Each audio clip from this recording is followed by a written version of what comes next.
Perhaps I should begin soon. Welcome to the second of the lectures on social cognitive theory and the architecture of personality systems. How has everyone been since the last lecture? Great, thank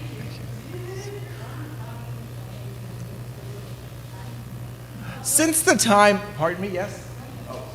Since the time of the last lecture, a question has arisen from Professor Fiore, if I'm getting this correct, from College of Education, who is way back there. Surprisingly, I have an answer to the question. Camilla Fiore actually asked what is the completely central question in the evolution of social cognitive theory. Since it's a bit difficult to answer, I of course skipped it in the first lecture. But now that if someone has asked the question, I guess we need to give the answer. As I indirectly pointed out, by having the cover of B.F. Skinner's 1953 book, Science and Human Behavior, floating into the screen at some point, Bandura was trained in a day in which the majority of, at least of psychologists in the United States in this area of study, where Bandura was, were behaviorists. There is some recent analysis suggesting that the impact of behaviors may have been overstated because there were other fields, like the study of memory, where nobody was a behaviorist. But within this domain of behavior that seems motivated and it's changed, people were behaviorists, and of course Bandura grew up with that. In fact, though I'm not here to do a Bandura biography, he got his degree at the University of Iowa essentially because, I guess perhaps literally, the next most significant after Skinner behaviorist was there, a former student of Clark Hull at Yale. I'm suddenly wondering why Bandura didn't go to Harvard to work with B.F. Skinner, but that, unfortunately we can't ask that question anymore. The major difference between these two lines of thought is the explanation of behavior, and that is why the reciprocal determinism up there. For any of these personality theories, if you're teaching a class and the undergraduates are a bit tired at the end of the day, you know that they might be thinking, these all look the same. But they're clearly not the same. And those two features I put up, that's where the theories differ. The ontological claims about mind, of course that's the other one, and how you go about explaining things. So in an analysis that, as I explained to Camila, I found, and in some ways still find compelling, Skinner's analysis was entirely a functional analysis. He engaged in a functional analysis of behavior. If somebody did something, the thing to ask is, where were they when they did it? Maybe they always do it there. Maybe they did it there in the past, and maybe if they're somewhere else, they won't do it. This analysis had an enormous advantage. It immediately stopped you, and this actually is part of my talk, from making up variables that metaphysically were floating around. Well, maybe the thing in their head changed, and that's where they're at. There's no need to do any of that. You need to do the functional analysis of behavior. Then, question for another day. Although in principle, you probably could have done the functional analysis of behavior. I'm making this up on the fly. While taking into account the powers of conscious thought. That might be, maybe that's what social cognitive theory is. That's not what Skinner did. Skinner essentially said that if I can find that in situations A and B, the person does behaviors X and Y, and then if I can reverse it and go back to A and then go back to B, and the person keeps doing X and keeps doing Y, I'm done. The explanation has stopped. That's a sufficient explanation. And his analogies for doing that were perfectly excellent. If I can find that the bird has a large beak on an island in which there are coconuts to break into, I don't have to say the bird wanted coconuts. The explanation is done. It's an adaptation to the environment. What Bandura is doing, as I said to some people during the break, sorry you weren't there if you're at home, is that he's layering in another idea that he rarely explicitly talks about. He occasionally will do it by reference. Why stylistically he doesn't spend pages and pages of writing like I do on some abstract background, I don't know. The background, so if, as I said to Dr. Fior, if one wants to disagree with that perspective on social cognitive theory, so social cognitive theory is about the causal power of essentially conscious reflective thought. If conscious self-reflective thought has no causal power, we want to cancel next year's convention, right? Because that's the idea, in essence, of social cognitive theory. That is not a unique idea to social cognitive theory. That's an identifiable perspective among many people in philosophy that happens to be particularly well executed in the work of the Berkeley philosopher John Searle, both in books with titles like Intentionality and, where did he go? Yeah, and in lots of videos if you just want. And notice, extremely conveniently, the second video, unfortunately it's 49 minutes long. This would make it an easier day for me. I could just show the Cyril video and we could have lunch. Is exactly on this topic, consciousness and causality. At some point, you of course always can say, well, how do you know this? It's a philosophical position. So the logic of the Searle position is sort of an intuitive, analytic logic whose strength, and there's a great coincidence in which Searle's work will be cited in this next, in the lectures tomorrow, but that's not because I added material tonight. It was already there. The great strength of Searle's work, and much of the work in this British analytic philosophy tradition, is a precision of terminology. If you've not spent time with it, but the analytic philosophy tradition that dates back to the genius from outer space, Ludwig Wittgenstein, was alerting everyone to the possibility that an individual word may not map in nature to an individual thing. That word might map to 3 or 4 different things, but if we converse with that word, we think we're studying the same thing, but we're not studying the same thing. If we're studying people who are afraid of giving a public speech, and an animal who's afraid of going into a box because it got shocked, there's actually no guarantee that it's the same thing. We're just calling it fear. So that's, I'm sorry, that was a bit off track, but that's the benefit of the philosophy. Even if it's data-free, it's very precise analytically. And so the precise topic for Searle is the central core topic of social cognitive theory. What's the logic of consciousness as a causal factor? And I will move to the actual talk soon, but part of the argument here is, well, what else is consciousness doing?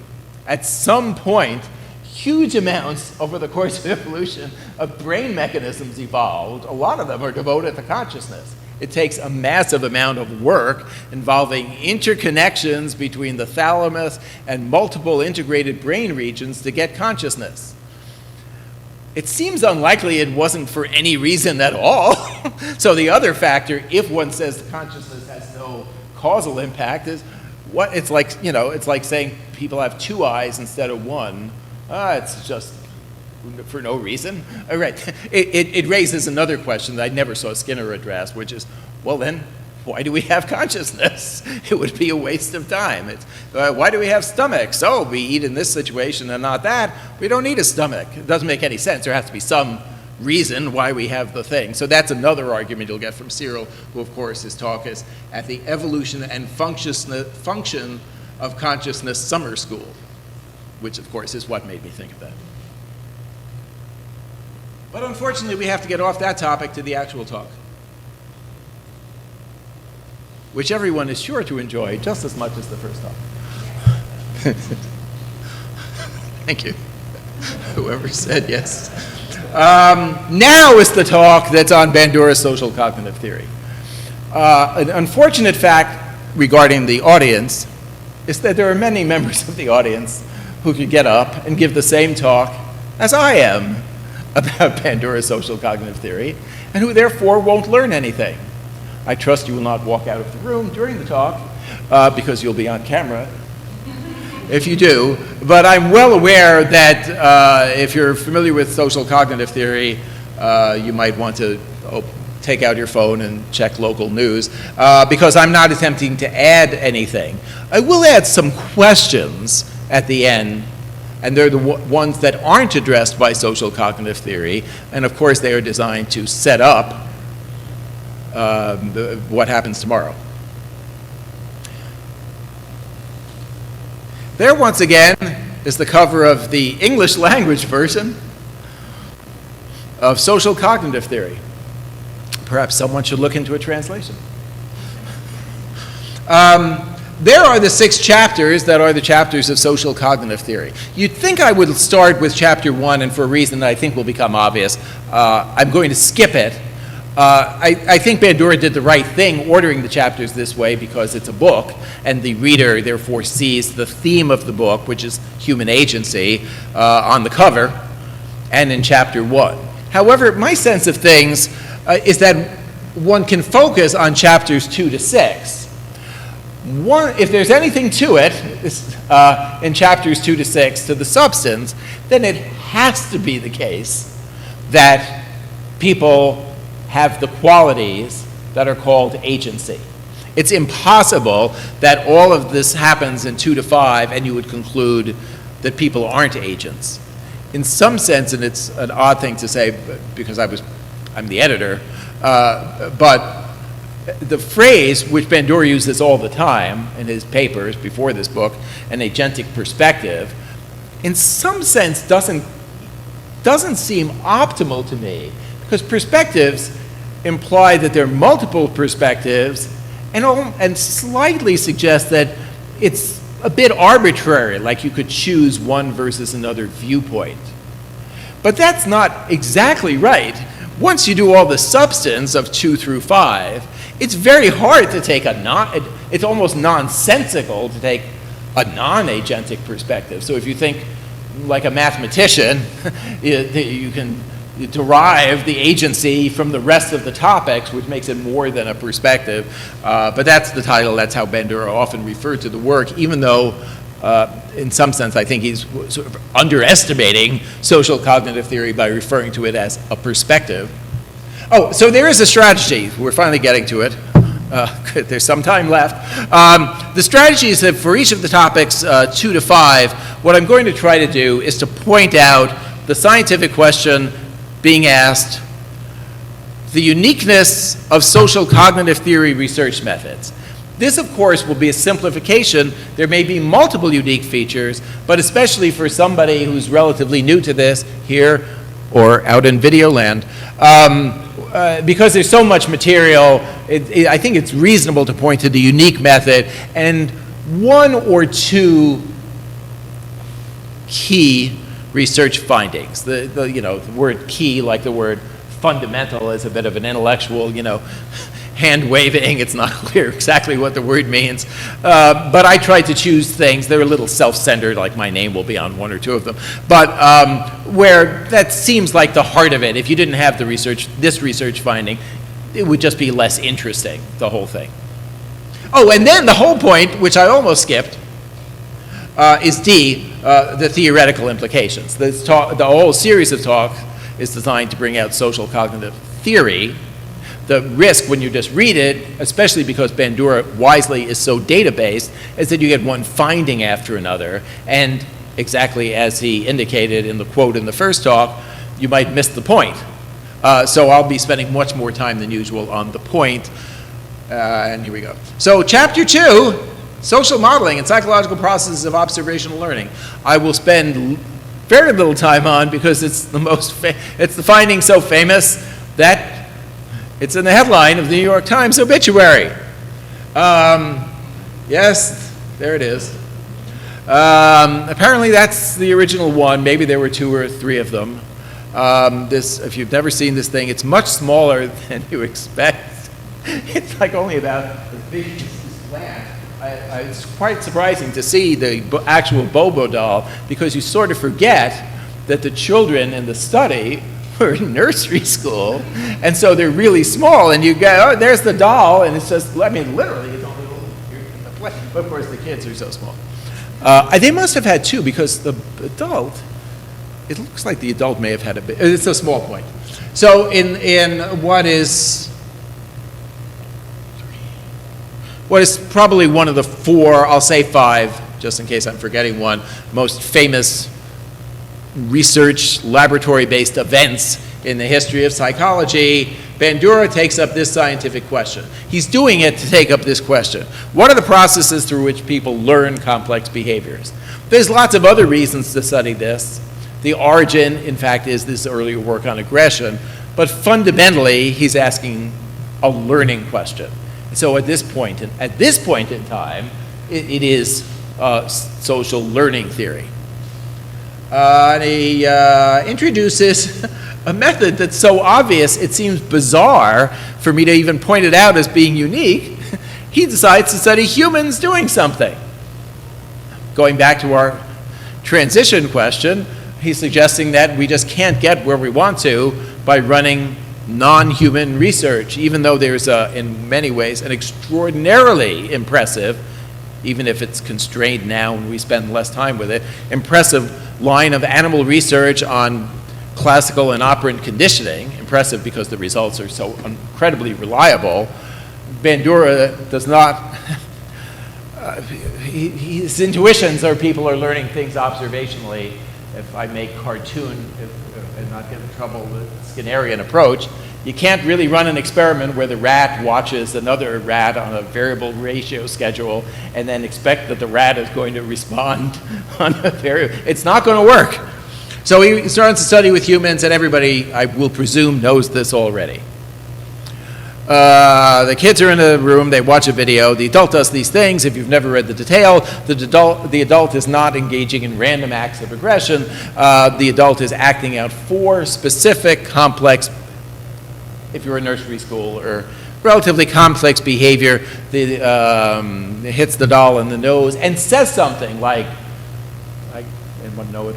Blammo, I'll hit you in the nose, or something. There's a scripted thing, throws the doll up in the air, I'll fly away, you doll, hits the thing in the nose with a hammer, I'll smash you with a hammer, I'm sorry, I can't remember the actual script, and kicks it.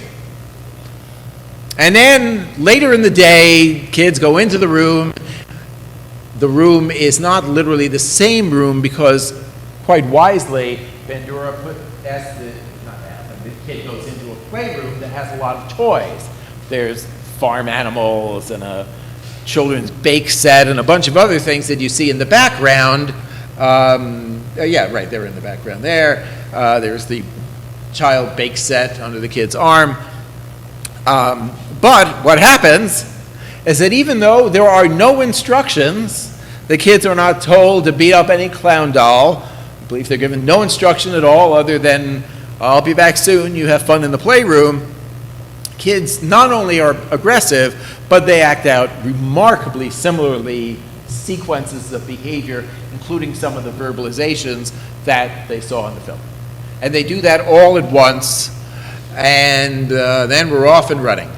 So there's two sets of implications. One I will point to in case you've never worked through this literature, which is actually quite impressive. The social implication one, which I won't do for the other lines of research, but for the social implications, well, of course, this was happening in the early 1960s. If you do the history of television, in 1950, the percentage of people who had a television in the US, I think was a single-digit number, at least as of at some point in the 40s. It's like a hobbyist thing, you know.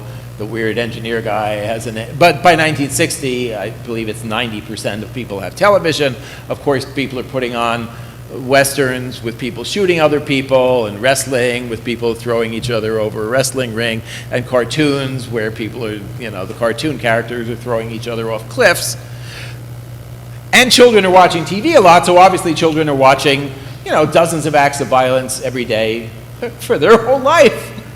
Maybe something's going to happen. Things do happen. This is not the point of the talk, but it's such a significant implication. It seems funny to do an overview of social cognitive theory without pointing this out. There is plenty of data on the real world stuff.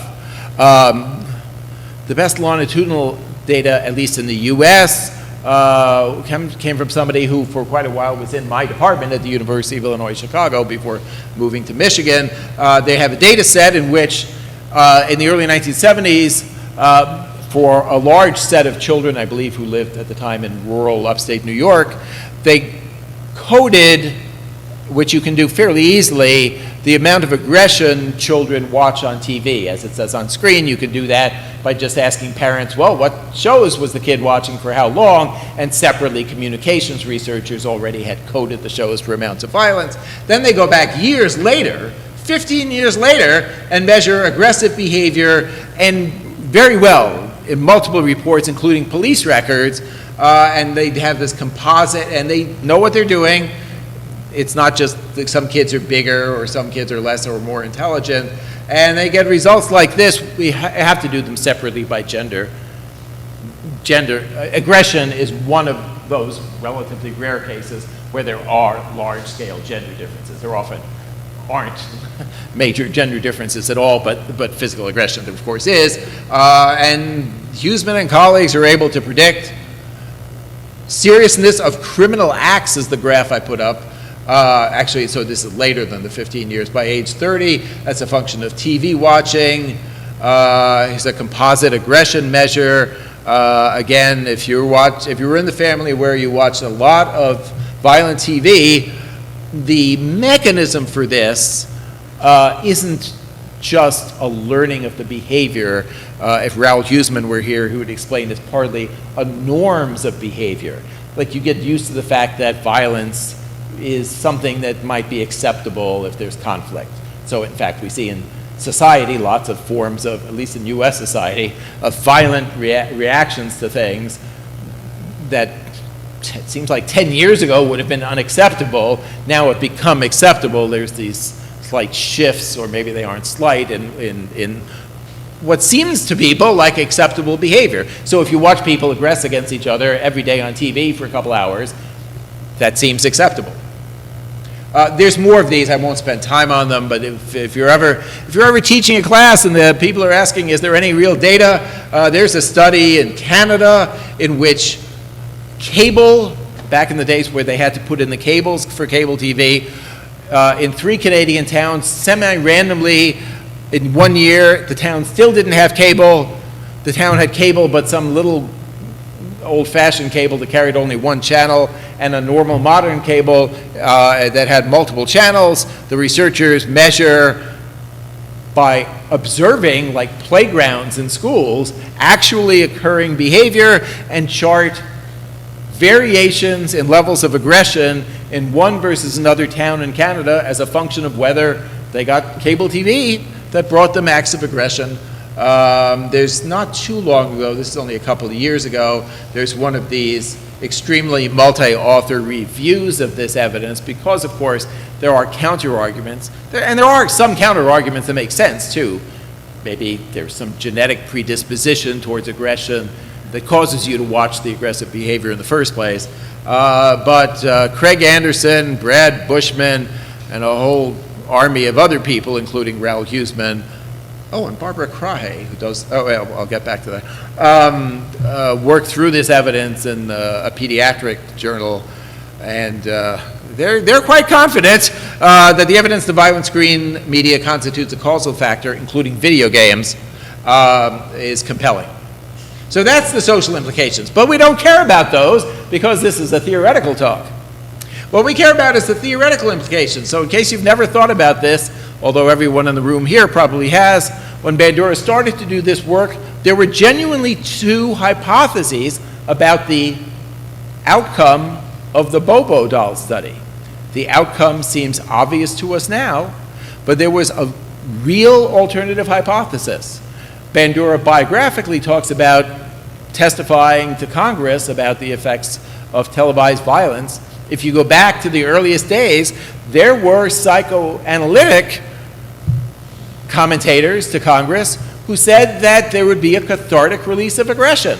Well, they'll get it out of their system by watching TV. That was genuine testimony. I looked it up in some dusty old book. And of course, Bandura has the complete opposite hypothesis. even if you like psychoanalysis, the cathartic release hypothesis is where psychoanalysis does worst.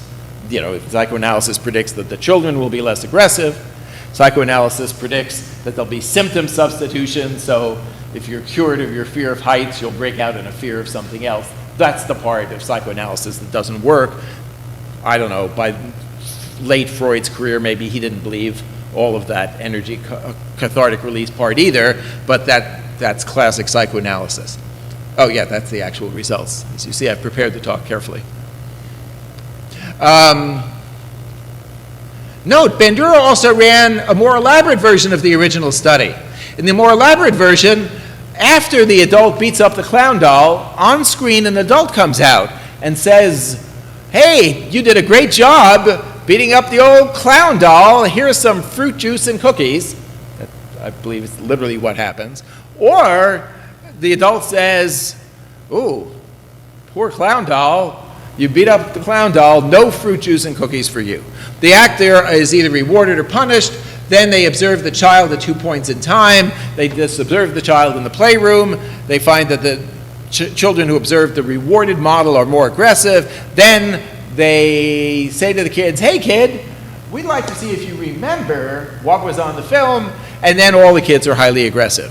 Simple as this is at least something that forces Skinnerian behaviorism into another story that you have to tell, and even if it's a good story, to go back to the earlier question, I think what happened with behaviorism is that there were so many cases where, we'll tell a slightly different story in light of this result from somebody else, and now another slightly different story that at some point people stopped listening to the story, even if they were good stories. This is often, a quick aside, this is my understanding of how paradigms change.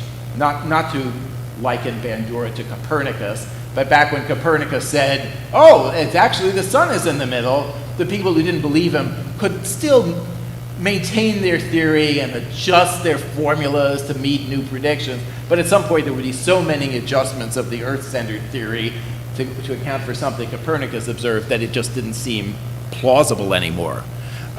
So the implication here, of course, no catharsis of aggression.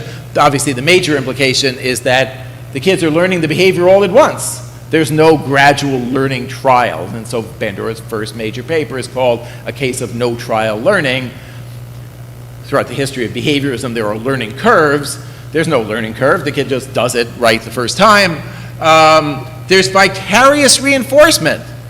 The children are responding to rewards and punishments, like it said in behaviorism, but they didn't experience any of the rewards and punishments. They just saw it on TV. There's surely something you can say if you're a behaviorist, but it's still the case that your research paradigm wouldn't work. If the rat sees the other rat, modeling works for some species, but you can't just put any organism in a situation where it can observe another organism and then have that organism later in the day respond based on what it observed. That just obviously exceeds the cognitive capacity of a whole bunch of the other organisms. This other point is terribly obvious in retrospect, and it's also part of Chomsky linguistics, that you can't, there may be times where people have learned something, but they just haven't done it. So if you're in a Skinner lab and you're an undergraduate, you can't say, my rat learned but didn't want to do it today and get an A. You failed. The rat's supposed to do it, but of course in many human cases it's possible to have acquired the behavior and not be doing it. It's a coincidence of intellectual history that Bandura makes that point almost simultaneously with Chomsky making that point about language. If the person has a sore throat and isn't speaking, they're not engaging in language behavior today, but they haven't lost any of their abilities. So this is what really kickstarts social cognitive theory. Somehow, through some miracle, Bandura, with one study, has data that at least raises interesting questions about two other theories, and they're the two most famous theories in all of psychology, and that's, of course, historically how suddenly Bandura, it says so right here, and that's how Bandura very quickly becomes, an internationally known psychologist at, by 1966 or 7, where he's still at a very young age. That was the first part of the talk. Here's the second part. Yes, the perceived self-efficacy part. Because this is so well known, I also will not spend a lot of time on this. Probably everybody in the room could get up and do the self-efficacy part for 5 minutes, but how can you possibly give a talk on this topic and not do the self-efficacy part? So I'll say one or two things with the same structure. What were the methods? What was at least some key finding?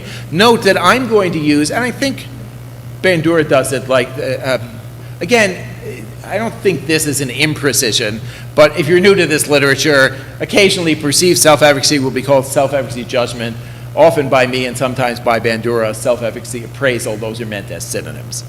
What was the original scientific question? Why was he doing this? Well, the original scientific question was, why does behavior change occur? The original self-efficacy paper is a paper about mediators of behavioral change. It becomes much more than that, but that was the question. So Bandura, who of course is also trained as a psychological therapist, is living in a world in which the way to reduce irrational fears is perhaps by having people sit in a chair, close their eyes, imagine the thing they're afraid of, and engage in desensitization. The explanation for that is that something Pavlov studied explains it. Some kind of external conditioning process. And this, of course, the Pavlovian explanation may not be wrong. Obviously, there is habituation in the nervous system.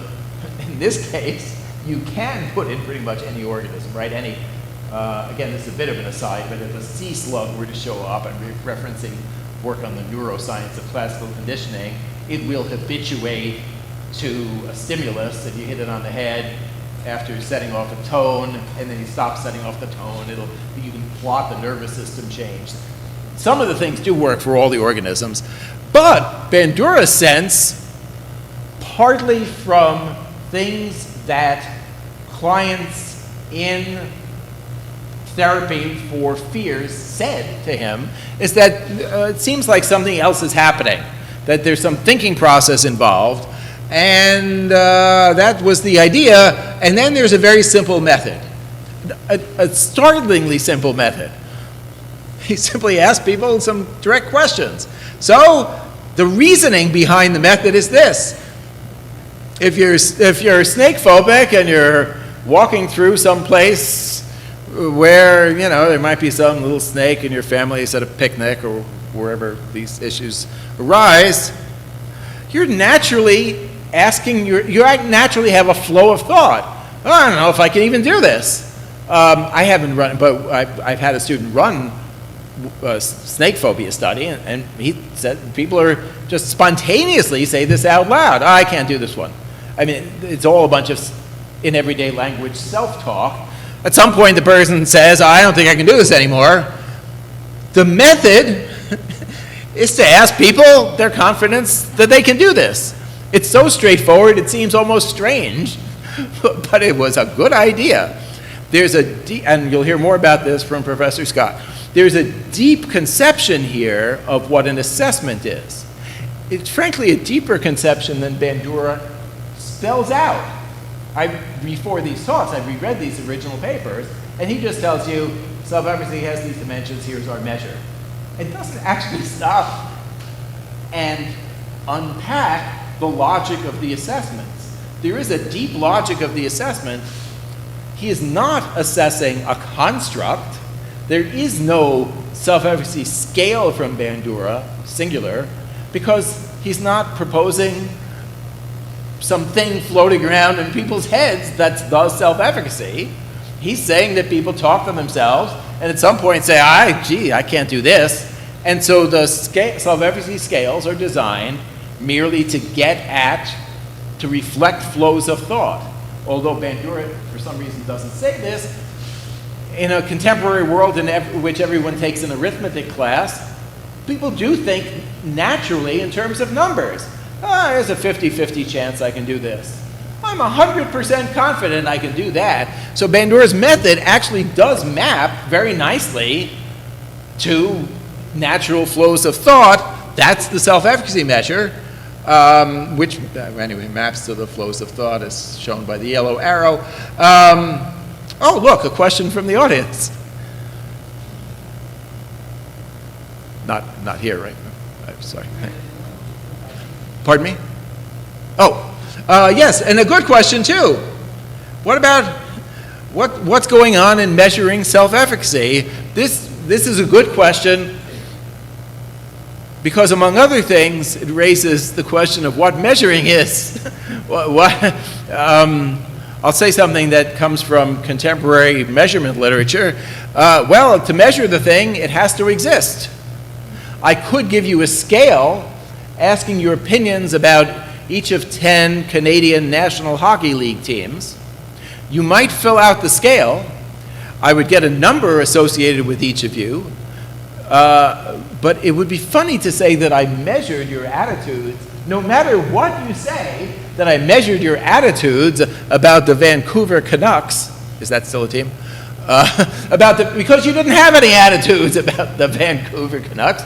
You just answered my question.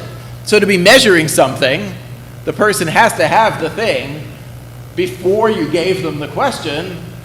Otherwise, you're not measuring it because there was no it. So this is the logic. The logic is that the self-efficacy, to me, the logic of the self-efficacy assessment processes is that in settings in which the person needs to try something, it's challenging, it's likely that explicitly, or maybe quickly and implicitly, the person will ask themselves the question, can I deal with this? That's not a unique thought to self-efficacy theory, as we'll get to tomorrow, and who knows if maybe Professor Scott will also. That's also part of appraisal theories of emotion, that you just engage in these quick cognitive appraisals of coping potential. Can I handle it? That might differentiate between like fear and anger. Oops, the other person insulted me and is 7 feet tall, and so you don't become angry because you can't cope with what might happen. So the measurement process really, it should be, and in all of Bandura's early studies was, my term, an attempt to mind read the person. Well, now the person had some therapy, and now they think they can handle the snake. The assessments are merely supposed to reflect the change in thinking that's naturally occurring in the person. Self-efficacy research has gone in many different directions, and sometimes that's not what the measurement process looks like at all, but in certainly all the studies that Bandura pioneered, where he designed the assessments in the first place, the assessments are essentially tapping into a naturally occurring flow of thought, where the flow of thought has a certain linguistic structure. I can or can't do this thing. Oh, that's what I just said. But there it is in type.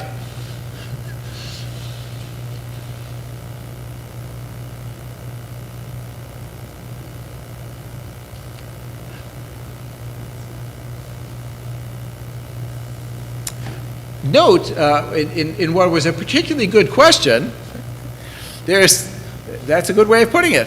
Complexity and dynamism. The person might not have the same self-efficacy beliefs now as they did 15 minutes ago. If you thought self-efficacy was some enduring thing in their head, like neuroticism, that would seem problematic. But if the person is simply thinking something different than they were 15 minutes ago before the therapy, well, who cares? I'm going to try something. I'm afraid it's on the next slide. This is the most risky part of the 4 lectures. There's where we could use John Searle. Is he here? Seriously, you could use a philosopher for this. The question is whether you think that there's a thing that is changing dynamically, or you don't think that, and you think simply a couple of different things happened. Here's my, we can edit this out if it fails. In a non-self-efficacy example, this is the only time in these talks I'm going to make believe I'm a philosopher.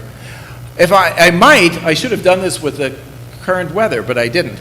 It might be that one day I look out and see what the clouds look like and say, I believe it's going to rain. It might be that the next day, which of course is today, I would look out and say, oh, I don't think it's going to rain. And then you could ask, well, were my rain beliefs complex and did they change dynamically? Sorry to rephrase the question that way. How are we going to measure that? But there was no rain belief.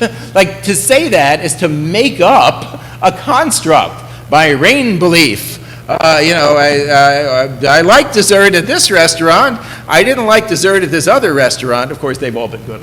I didn't like dessert at the other restaurant. Oh, my dessert likingness changed. But there was no dessert likingness. I just made two separate judgments. There might be some reason, if I like all the desserts, there might be some explanation to that. But we don't have to make up constructs. In these settings, we of course don't make up constructs. Tendency to say it's going to rain, ridiculous variable.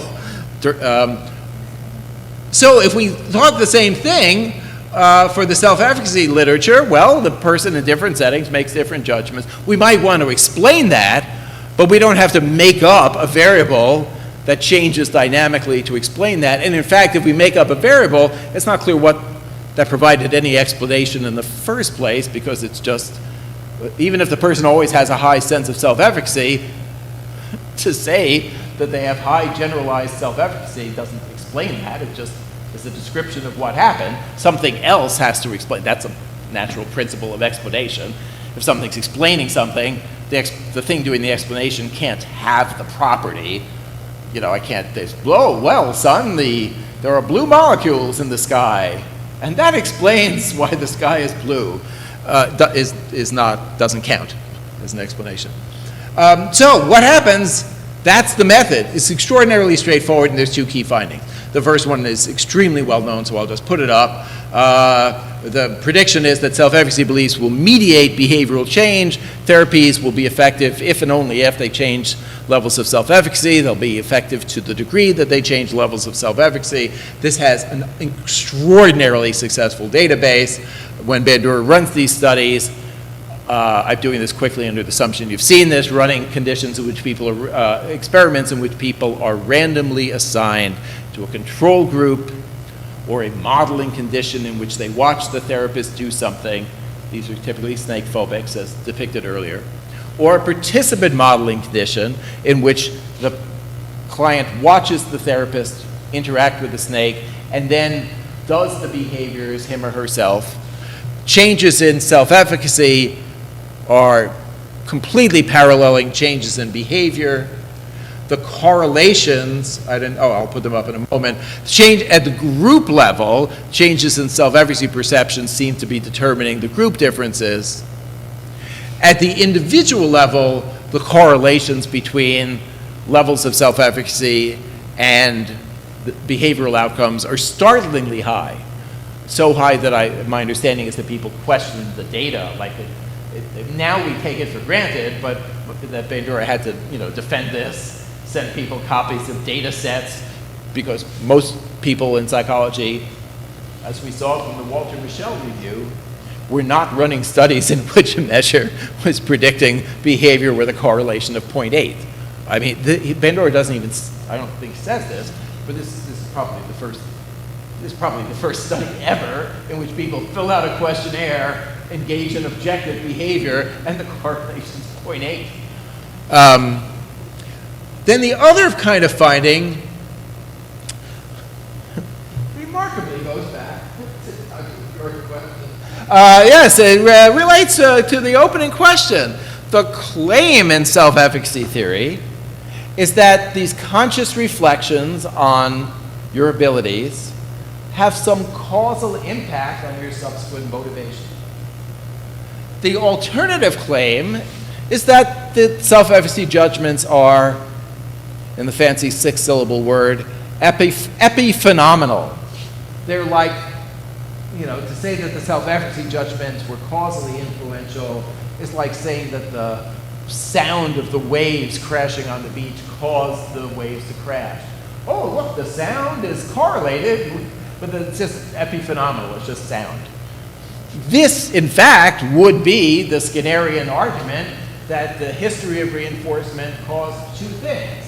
It caused people to do the behaviors, and it caused people to engage in the behavior of saying they could do the behavior. If I've done that right, that's the argument. The way around this argument is to simply manipulate the beliefs, independent of any behavior, independent of any past reinforcement history, to just play around with the person's self-efficacy judgments. Oh, I forgot. We have an anecdote, our first anecdote, and last, of the 4 lectures. It's the tale of Anne Marsh, who happened to be a Stanford student. This was in a Stanford alumni magazine.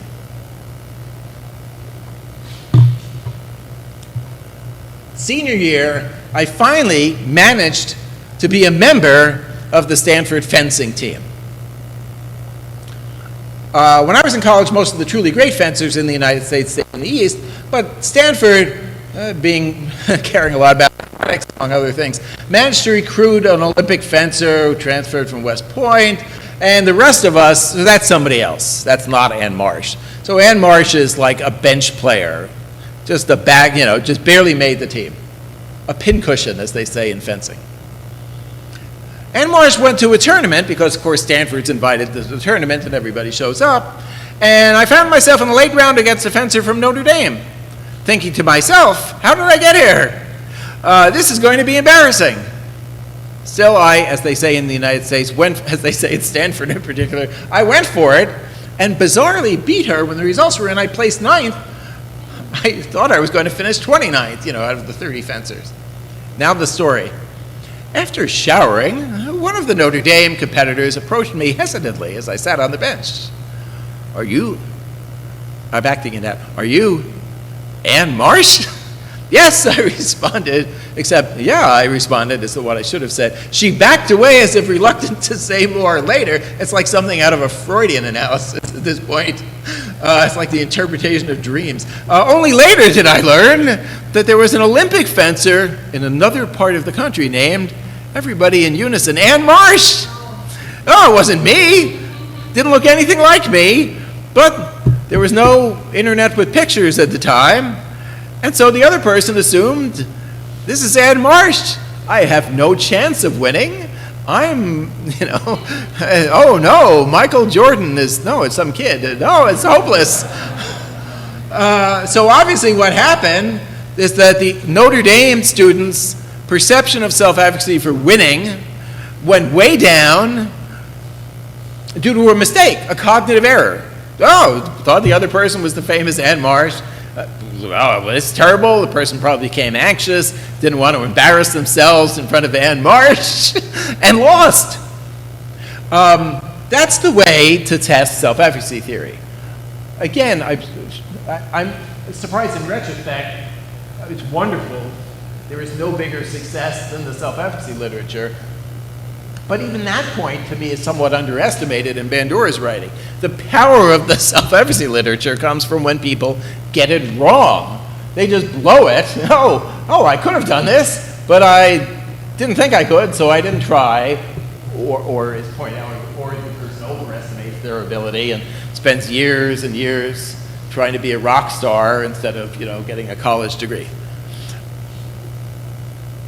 Okay. So that's the way to test the theory, to figure out some way of just manipulating self-efficacy judgments through some cognitive trick. I won't do the long detail because oh my heavens, because it's 12 o'clock, but I was told to keep going. But there's already tricks. There's a big bag of tricks. I won't do the background, but if there was anything as impactful as self-efficacy literature coming from 1970s psychology, it was the bag of tricks. It was the judgmental heuristics and biases literature of Tversky and Kahneman, the only literature of the past half century that rivals the impact of the self-efficacy literature. In fact, Tversky and Kahneman win a Nobel Prize for this literature, but Tversky was sadly not alive by the time they figured out they should give him the prize.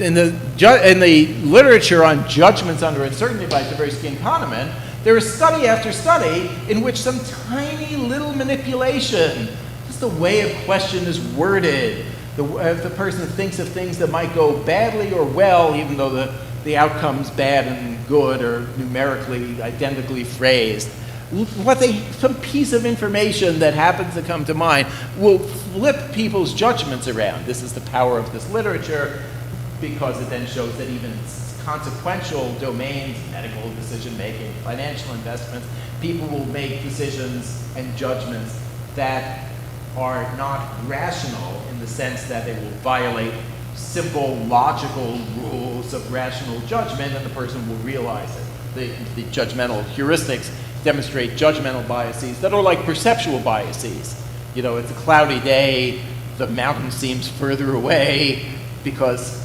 clarity is a distance cue, and you can't stop yourself from thinking that. The system just has the biases built in. So with my, I'll do a study of my own. With my colleague Phil Peake, back in my Stanford days, even though we did not know Anne Marsh, we realized that this was the way to test self-efficacy theory. Other people have run analogous studies, not with these methods. This is not the only experimental test of self-efficacy theory. But what we did is to run an experiment in which we tell people, well, you're going to take some challenging exam. Before you start, we'd like to just give you some background questionnaire. We want to see people's opinions that may vary depending upon information they have. And in your case, we're not giving you information. We're just giving you a random number. We'd like you to pull a random number out of a hat. We happen to have a magic hat, I mean literally, in which people could see a bunch of numbers go in, and they were sure to pull out a high or low number.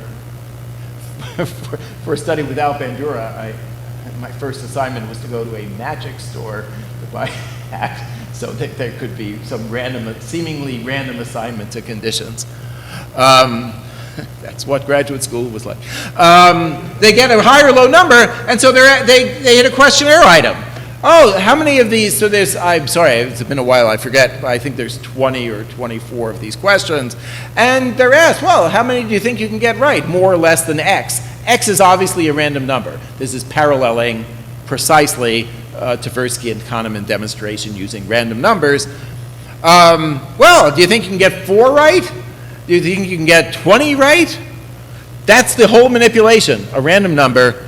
And then they're asked a normal self-efficacy question, a self-efficacy level question. Oh, how many of these do you actually think you can get right?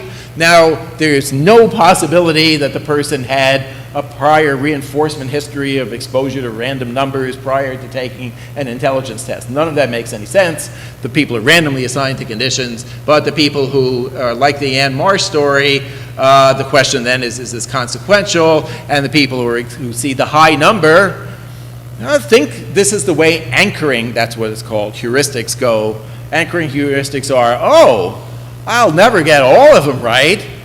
Maybe I'll get like 80% of them. Oh, I certainly can get more than 20% of them right. Maybe I'll get like 30% of them.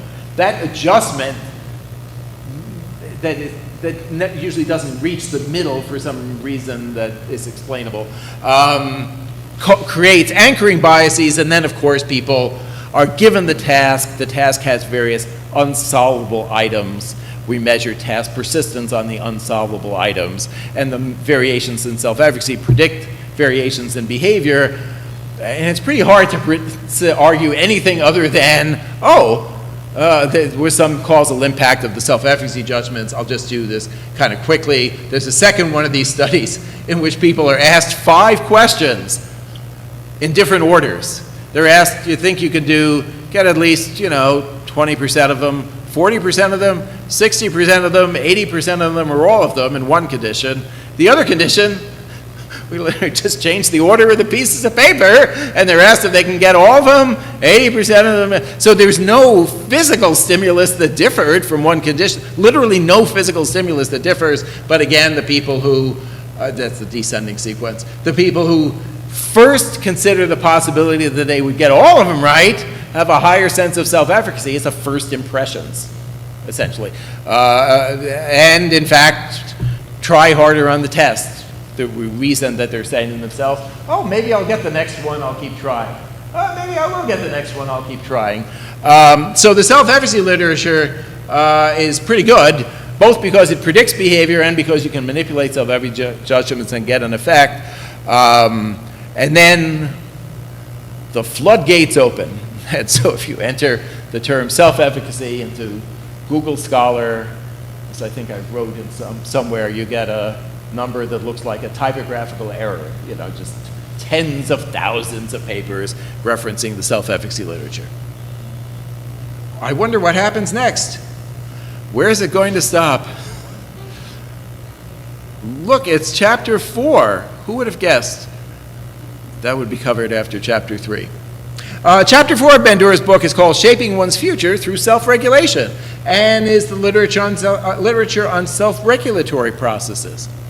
If, this was a little tricky to do, but if one were to reduce this to one question, I think the question, it's a social cognitive theory. I think the question is, why are some social settings more motivating than others? Why is it that sometimes we sit around procrastinating?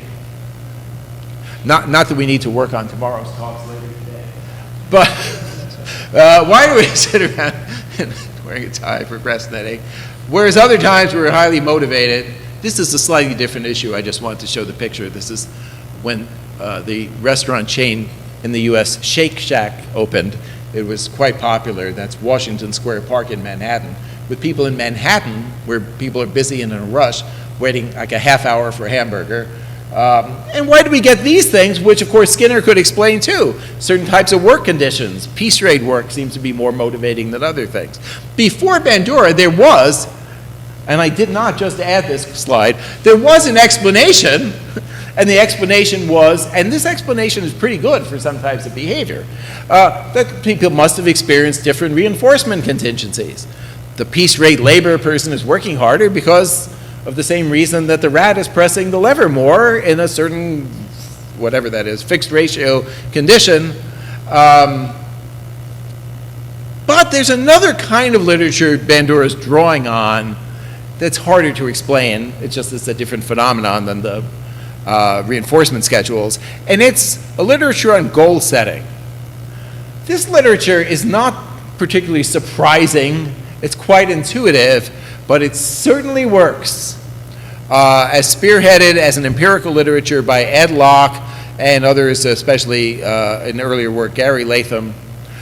If you're running a company and you want the 100 employees to do a whole bunch of stuff for the next week, you don't just want to get up and tell them, our company is great, do a lot of stuff. What you want to do is to give them as specific as possible numerical goal and make sure they can see how they're doing, some feedback on their progress. So as of 1981, what a coincidence. That's when I started graduate school.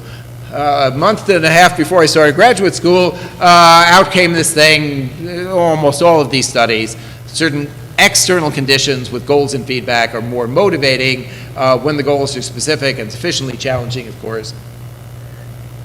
And so one could ask why that happens. So why does that happen in social cognitive theory?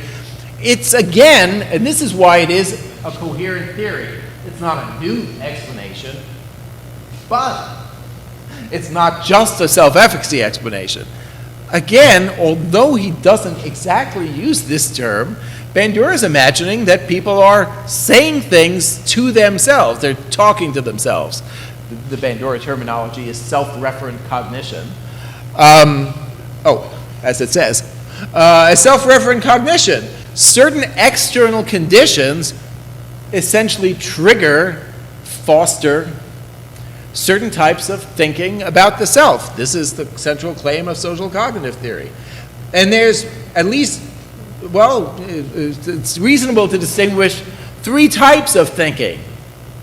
One is our old friend from 5 minutes ago.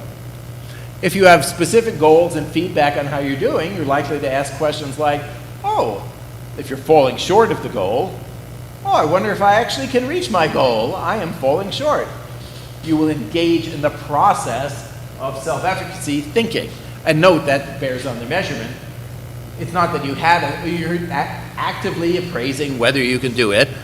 Secondly, you'll start to have this thing that to me is the most underplayed aspect of social cognitive theory, even though it is in these papers, self-evaluative reactions. Oh, this is terrible. What an embarrassment. I should do better than this. Not a calculated prediction of the future, I can do it, but a normative, oh, this is bad, I'm supposed to be better than this, there's no simpler term, self-evaluative reactions, including a feeling state affective reaction, and you might adjust your goals. If you're nowhere near the goal that somebody asks you to do, you might decide, oh, well, I'll try to get there to 75% of that, and then I'll tell them I was sick that day, or some moral disengagement. So now, what is the unique method? It's the same method, frankly, as the self-efficacy literature. It's measures of these ways people are thinking about themselves, but the studies, and I'm not going to I'll just say this, and I won't put up all the methods details, are ones in which people engage in some challenging behavior in a series of 3 or 4 trials. They get a break in between the trials, and they're asked to fill out some questionnaire during the break because the researcher wants to hand out questionnaires, because that's what researchers do. But the questionnaires are the measures of self-referent thinking that could change. It's taken for granted that could change dynamically from one time to another. And so in everyday language, in fancy cognitive science language, I'm going to say default mode network, if you're just doing some activity with no goals and no feedback, during the activity you might be thinking of what to watch on TV later today. Oh, how nice the weather is. It's no longer cold in Brazil. Now it is warm. You're not task-focused. This language was not available when these studies that I'll talk about were first run, but now you're just sort of browsing around mentally. You're not task-engaged. But if, by contrast, you jog on a track past a clock that says you were running slower than 2 days ago when you're trying to get faster, then this is a cartoon version of what social cognitive theory says. Then you're likely to think things like, boy, that was slow.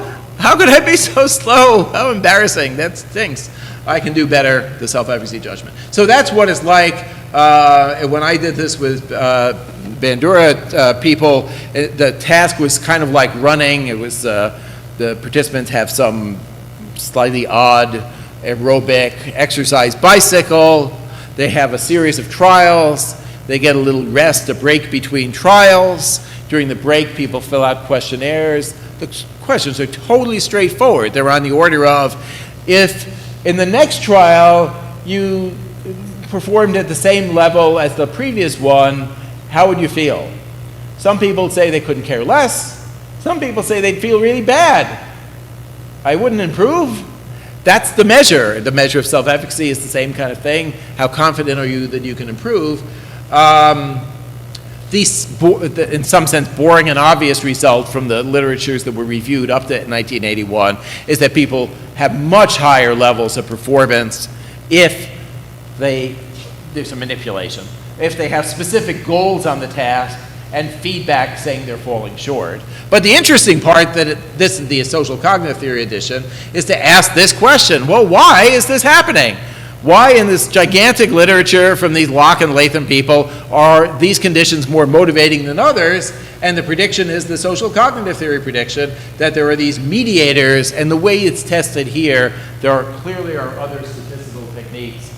If I still had the data from first year of graduate school, you could reanalyze the data. But if you simply pull out this experimental condition, it isn't the case that everybody does well. Some people, when given challenging goals and feedback, tell you, I'm sorry, L and H are low and high, tell you, I don't really think I can improve more, and I don't care, in everyday language.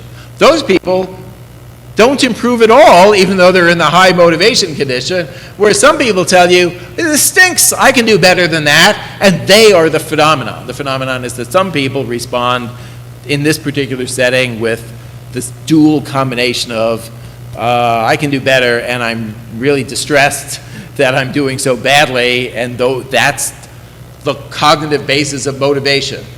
And so this is the part, going back to the previous talk, if you can remember, way back when, that Bandura surely has in mind when saying some people conflate self-efficacy component with all of social cognitive theory.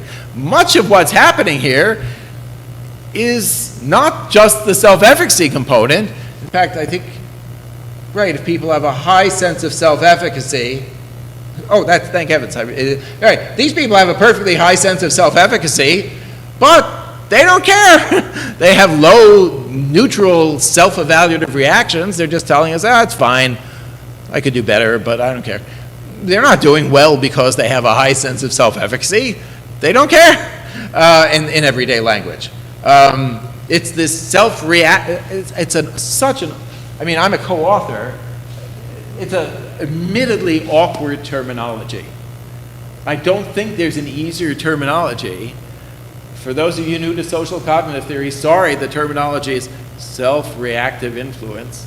If only it had a simple name like grit, people would have caught on more. But the amazingly good developmental psychologist Jerome Kagan, aware of this phenomenon and this line of research, pointed out it happens that there is no one word in American English that corresponds to the feeling that you've done pretty well when something happens, or the disappointment in self because you have fallen short of a goal. You could imagine a language that has words for these, but there's no one word, so it has the awkward, but that's the best we could do, terminology. So that's one conclusion of this research. The other conclusion is, to me, the most interesting point. And I'll illustrate it with a series of null results. To me, this is the point that's unique to, well, of course, the self-evaluated reactions are a unique point. I shouldn't have said that. The second unique point is this. Here in red are the correlations between these self-regulatory processes and behavior in this condition. 0 for the self-dissatisfaction and self-efficacy. Here in the Bandura and Cervone experiment are the correlations between self-efficacy and self-evaluative reactions in the control condition. 0. Here in a study by me, Cervone, Giovanni, and Wood, Robert Wood from Australia, is a parallel experiment where people here are engaged in an intellectual task, a computer-based business decision-making task rather than a physical task. Here are the correlations. The same thing happens. You can predict how well people are doing from the things they say to themselves, unless they're in the control condition. Nothing happens in the control condition. Here's a different line of research that's going to lead to the same conclusion. Research by Carol Dweck. She gives people different kinds of goals. This is so famous, I'll do it quickly. Some people are told, well, here on this task you might learn something new. Other people are 5th graders, grade school children. Others are told an expert will evaluate how you're doing, a performance goal. She views this as priming the goal, which is quite sensible. And here's the results. So the big result in Dweck's research is that if people have a low sense of self-efficacy, thanks to low ability feedback, and think that others are evaluating them, a lot of bad things happen. This is the core of the Carol Dweck phenomena. They don't figure out how to get better. They spontaneously say they're feeling bad. They start blaming, the experimenter. Why did you put me in this experiment? It's a very interesting result. But note, they say things like that. Get me out of here. But here's the other condition. In the learning goal condition, the left and right columns are the people who have high and low self-efficacy. Nothing's happening. In all of those studies, the self-efficacy and self-evaluative reactions measures are taken, not precisely measures in Dweck's study, they're think-aloud measures, but nothing happens, and that's the prediction. That's the slightly underplayed part of these studies, even though it is the first 2 words of the title. The prediction is that these social cognitive variables sometimes simply aren't happening. They're differentially engaged. Sometimes people aren't evaluating their self-efficacy. They aren't feeling bad or good about things. You decide to learn to play the guitar. You're just figuring it out. You don't really feel bad about yourself if you're not playing well. You just started. You're just playing for yourself. You're not engaged in like, ooh, I wonder how confident I am that I can get the chord right the next time. You're just practicing. So the prediction of social cognitive theory is that the self-regulatory processes are differentially engaged. There are certain environmental structures, goals and feedback, that prompt people to engage in certain kinds of thinking about themselves. And if those environmental conditions aren't present, nothing's going to happen. Which was the prediction all along, even if it's a bit missed, even though the studies are cited. That was the prediction, which note the theoretical implications. That's supposed to be the structure of the talk. This is completely, maybe there's ways of pulling off a motivation theory that does this, but this is different than saying the person has an achievement motive and therefore they will be motivated. The explicit social cognitive theory prediction is that sometimes they won't be engaged in this pattern of thinking. That's the nature of the person situation interaction, which I probably should have explained in writing previously. It's not just that the person behaves differently in one situation versus another, person situation interaction being a standard personality psychology term. It's that the whole psychological dynamics aren't even coming into play in one situation. And this conveniently leads us, so that's the distinctive thing, the two distinctive things. There are self-evaluative reactions, and sometimes they're not there, they're not occurring, they're differentially engaged. And thank heavens the word engaged is on the motivation self-regulation literature, because it's also central to the next and last main part of the talk. The Bandura analysis of morality and moral disengagement is, for all intents and purposes, the same kind of analysis as the Chapter 4 analysis of shaping one's future through self-regulation. The difference is that Bandura has another line of thinking and research in which he takes the same psychological processes and turns them to another class of questions that we call the moral domain. As Bandura uses the term moral, he's referring both to the moral and the ethical domain.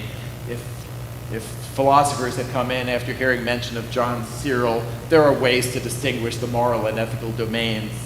That's not a trivial point, but it happens not to. But when Bandura means the moral domain, he means the entire world in which there are normative standards of things a person is supposed to do for the good of self and society, but sometimes they don't do it. Oops, what was that? So now, keeping with the structure of the talk, which I almost forgot, the scientific question, which is the subtitle of Bandura's previous book on called Moral Disengagement, is why do good people sometimes do such bad things? Well, first, that's the spirit of this. Much of the behavior that we see is, so every once in a while somebody's a fascist leader, but commonly somebody just suddenly didn't pay their taxes, or they're a prominent U.S. lawyer and they told the government that, oh, we turned in all the papers from the former president's house, or they seem like an upstanding citizen, but they take part in an attack on the Capitol. And they previously, they hadn't been like, tripping elderly adults crossing the street or something. They seemed like fine people, and then something went wrong. That's the phenomenon to explain. The core of the social cognitive theory analysis is, for the first time, I'm just taking the easy route and putting up what Bandura said. In social cognitive theory, there are two sources of sanctions, but he's using the word sanctions kind of loosely. In one case, sanctions means out in society created some rule or law, sanction, and the other one is it's internalized. Both, he suggests, are operating through forethought, which essentially is partly what the self-evaluative reactions are. How would I feel if I did this thing? People refrain from transgressing social sanctions because they know they'll get into trouble. The interesting part, that's the core of this and why it's the self-efficacy part isn't a core, is that often people can get away with stealing things. You know, if this talk, the last talk ended and I happen to walk out with the pointer because I want one at home, probably no one would notice, and, you know, it would be such a weird thing to ask the invited professor, oh, did you steal the pointer? that I easily could steal the pointer or a plant or whatever. But of course, I'm not going to do it. I'm not going to do it because I anticipate that I'll feel like an idiot if I did that. Or in Bandura language, people behave prosocially because they anticipate that acting well will bring in the future self-satisfaction and refrain from transgressing norms because they know that this conduct, even though nobody may notice, will, sometimes Bandura writes, it sounds like Jefferson writing the 1782, will give rise to self-reproof. People will feel bad about themselves, as they say in English. Right, people, oh, wait, hold on, I'll get home. And then the people will, in the medical school, find the pointer is gone and I'll have it. It would just be a stupid thing to do. I'll feel bad about myself. So that's the spirit of things. Moral conduct is motivated and regulated mainly by the self-reactive influence, which is why I said to one of you during the break, no, it's not primarily a self-efficacy analysis in social cognitive theory. It's an anticipatory sense of self analysis. I mean, in other words, I'm completely confident that I can, and reasonably confident that I can avoid stealing the pointer. Nothing's going to be, if there's 10 of me, the variations are in self-efficacy aren't going to be the predictor. I'm not going to do it because of something else, these moral conduct sanctions that are driven by my sense that I would be a bad person if I did that.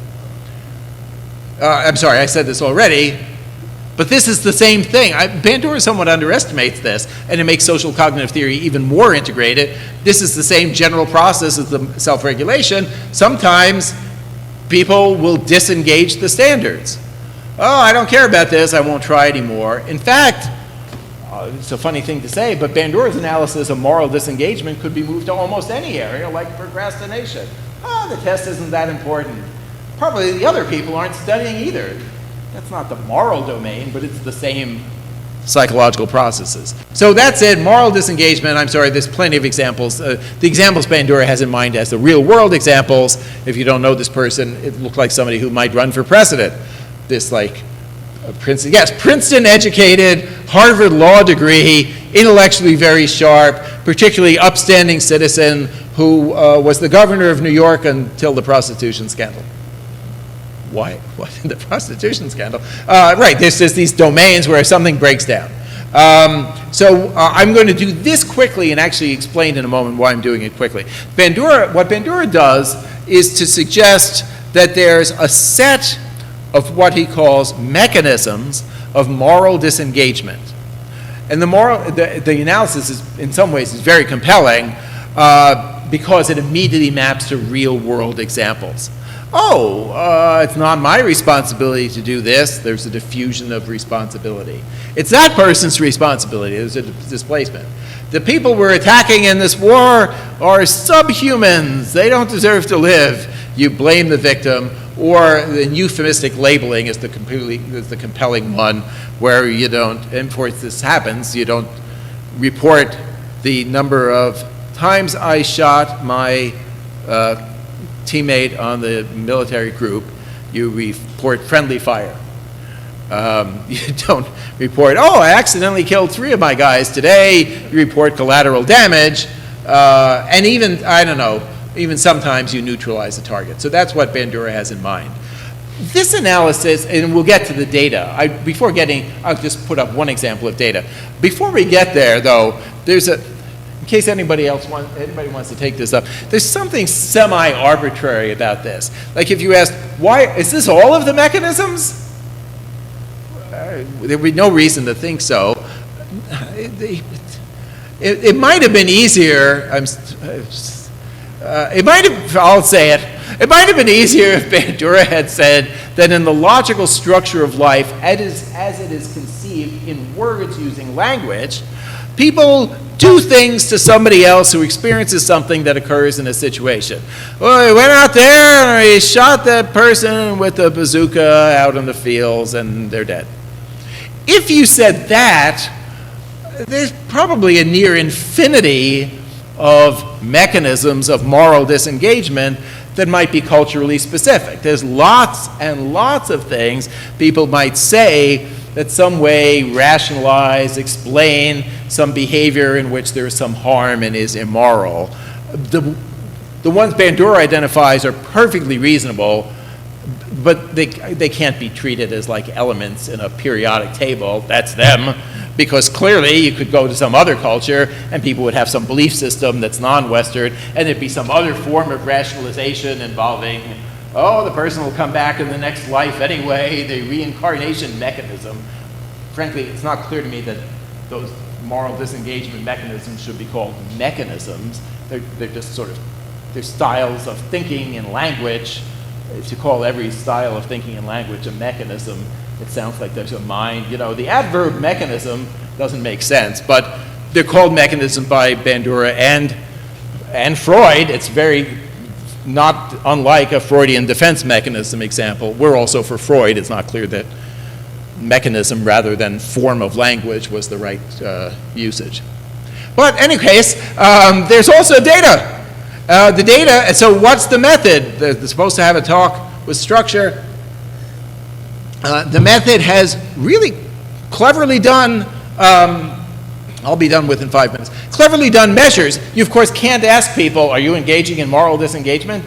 Which is bad, because everybody will say they aren't. It's very hard to do assessments in the moral domain, but you can ask them questions like, oh, it's all right to engage in a fight to protect your friends. Do you think so? An obnoxious classmate, do you think if you hit them, they're learning a lesson? Some people will say, yeah, they're learning a lesson when I hit them. Oh, the kid's in a gang, he shouldn't be blamed for any of the activity. And with my colleagues, Claudio, John Vittorio, and Tina, in Rome, Albert Bandura runs these studies and finds that over a 2-year period, one can predict levels of delinquent behavior. This is a very longitudinal study, levels of delinquent behavior from this particular belief system that, oh, these are sort of okay, other people are doing it, you're in a gang, who's to blame that person, they're out to get us, we have to defend ourselves, these other mechanisms of moral disengagement. So that's the method in that case. To move ahead, but for those of you who work on social cognitive theory, it's not as clear why people in a motivational way engage in these mechanisms of moral disengagement. Bandura's analysis is very cognitive as opposed to motivational. I'm just pointing out, other people study this. If Freud were here, you're defending the self. If the social psychologist Leon Festinger were here, there would be a cognitive dissonance process. Ooh, that feels bad. I did the bad thing to this person, so the other person must be bad.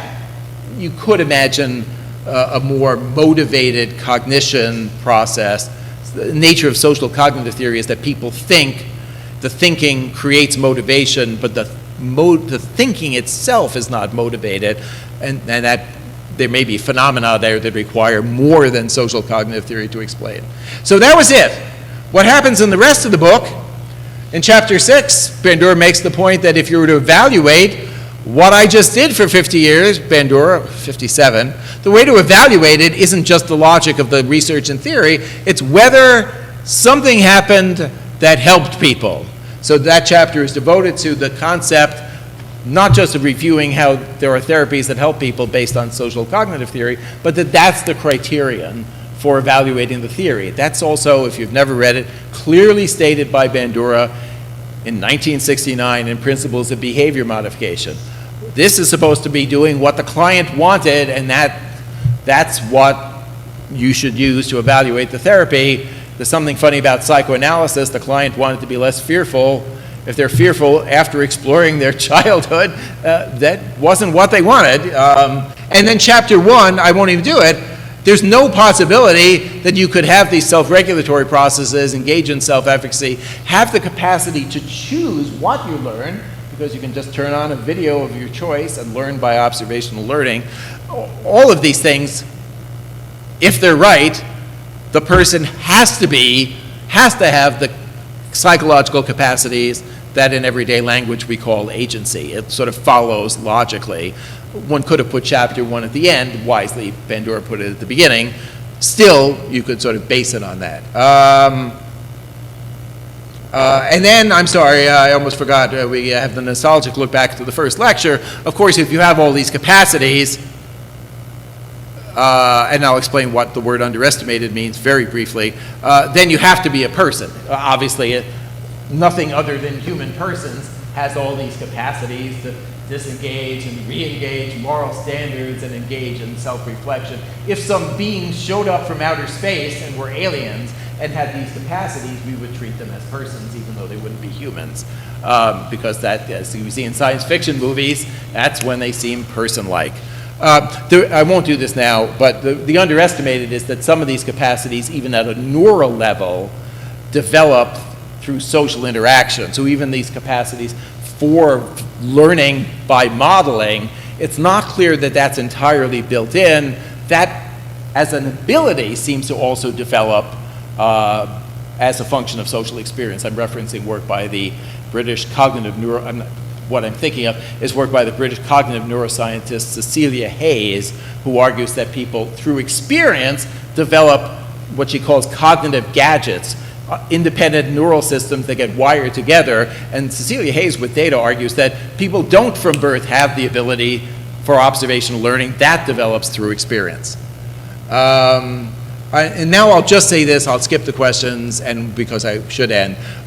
Note, there are some things that seem to be missing if this is a theory of persons. It wasn't clear how social cognitive theory explained the phenomenon that the American field started with. Well, why do people consistently act morally in these situations in the first place? Why do they have consistent self-efficacy judgments sometimes? There wasn't exactly an explanation of that. Here's another thing that one of your questions, it may have been yours again, brought up. Well, if you have an identical twin who you never met, and we measure your tendency to experience positive and negative emotions, it'll be similar to the identical twin. That's funny. Doesn't say that in social cognitive theory, but that's a very reliable result. And finally, I'll end with this broader question, and then I'll stop, and this will be extremely motivating for you and even more people who can join in at home to join in tomorrow. If it could still be done, and someone walks into Al Bandura's office and says, oh, you got a theory of personality, could you engage in an assessment process and tell me what I'm like? It's not exactly clear what you would even do. The nature of social cognitive research, historically, is that the researcher said, oh, I'm interested in aggression, or snake phobia, or educational achievement, and I'm interested in self-efficacy processes, or moral disengagement, or learning by modeling, and the topic was decided upon by the researcher. If you just stroll in the door, there aren't any formal measures, as there are usually in a personality theory, for saying what the person is like. You can't just assess self-efficacy. Maybe that's not an issue for that person. Maybe the issue is that they're behaving immorally, and that's the issue. Maybe they have high evaluative standards and they're making themselves depressed. Clear limitation for something that's a personality theory is that if somebody walks in the door and says, hi there, you social cognitive theorists, tell me about my personality, it's easy for us to run a study if we're already interested in self-efficacy and educational achievement, but if self-efficacy isn't an issue and they're not in education, there are no general purpose procedures for learning about a person, one person at a time. So the stuff that will happen tomorrow for me, thank heavens for everyone, for today it's turned over to Professor Scott, but that will happen for me tomorrow is an attempt to pick up in one theoretical framework this entire set of questions. What happens if you're focused on a person? What was that warning about the Michelle and the Bandura personality variables? How do we pull off that trick from Gordon Allport of accounting for trait-like consistencies? And how do we at least have something in principle to say about the fact that if you have an identical twin in Borneo, that person will emotionally be similar to you? So there's more to come tomorrow. Be sure to tell all your friends at home, send them the link. But for now, we'll turn it over to a friendlier looking Professor Scott. I'm certain it was time for lunch a long time ago. So off to lunch.